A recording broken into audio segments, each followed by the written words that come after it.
কি ভাবছেন লাইভে আসবো কয়টা বাজে?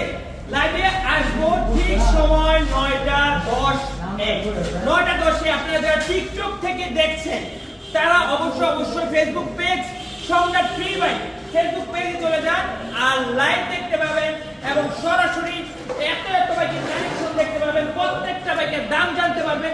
তাছাড়া এই যে ফ্রি মোবাইল জিততে পারবেন আর এই সবগুলো বাইক একদম অল্প রেটে অল্প দামে নিতে পারবেন। লোকেশন তো জানেনই, লোকেশন হচ্ছে নরসিংদী জেলার মাধবদী বাস স্ট্যান্ড নেবে 20 টাকা রিক্সা ভাড়া নেবে জালপট্টি মসজিদের একটু আগে মিটিয়ার অবস্থিত সম্রাট বাইক গ্যালারি। আর লাইভ কিন্তু হবে সম্রাট ফ্রি বাইক ফেসবুক পেজে। ফেসবুক পেজের নাম হচ্ছে বাংলায়, ফেসবুকে যে বাংলায় লিখবেন সম্রাট ফ্রি বাইক। আর ইউটিউব থেকে লাইভ দেখতে চাইলে ইংরেজিতে লিখবেন ইউটিউবে গিয়ে সম্রাট ফ্রি বাইক। আর ইউটিউব চ্যানেল এবং ফেসবুক পেজটা বলে দিয়ে রাখবেন, ইউটিউব চ্যানেলটি সাবস্ক্রাইব করে রাখবেন। লাইভ কিন্তু 9:10 হবে, আপনারা মিস করবেন না। মোবাইল